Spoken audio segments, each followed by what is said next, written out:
These are all wild speculations. In the first place, I have not inspired anyone to make this venture. I cannot, preempt the role of the Sultan behind this. And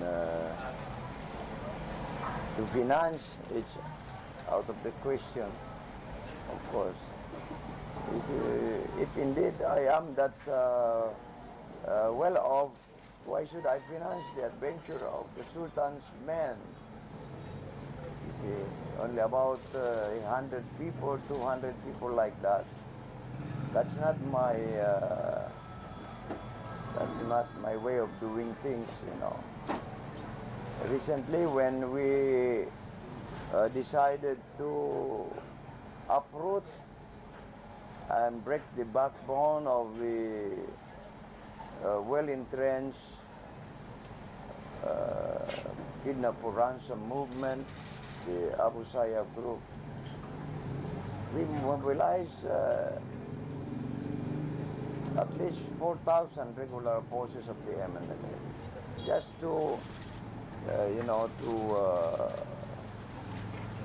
resolve our problem, our dilemma over the existence of the Abu Sayyaf. I mobilized over 4,000. Yeah. Earlier, when there was this Sipadan incident, way back several years ago, and when I was assigned to solve the problem by President Estrada, I also mobilized about 5,000 MNLF regular forces.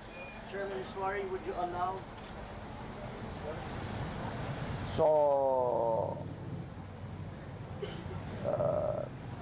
for anyone to speculate that I have anything to do with this is a kind of madness.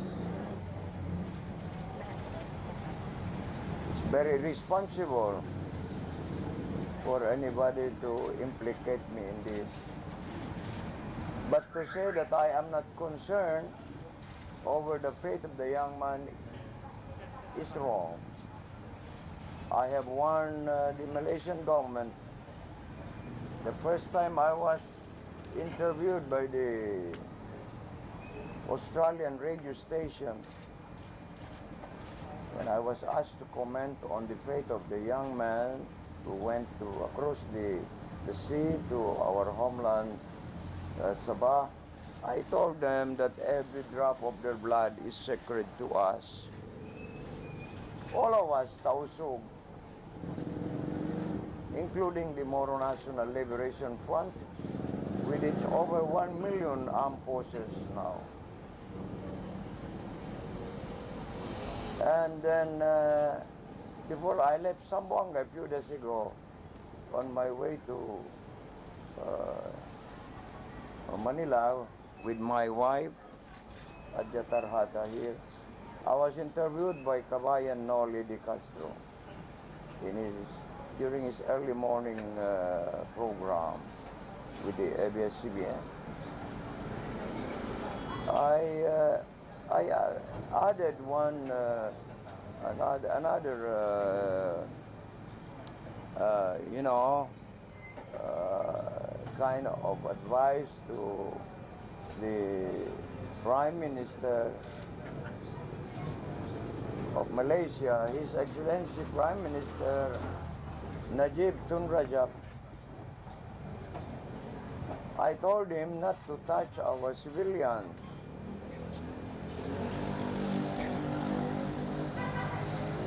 I said once you do that, that would tantamount to declaration of war against our people and the Moro National Liberation Front. Because it's our sacred duty to protect our people. We have over 1.5 million living across every part of Sabah.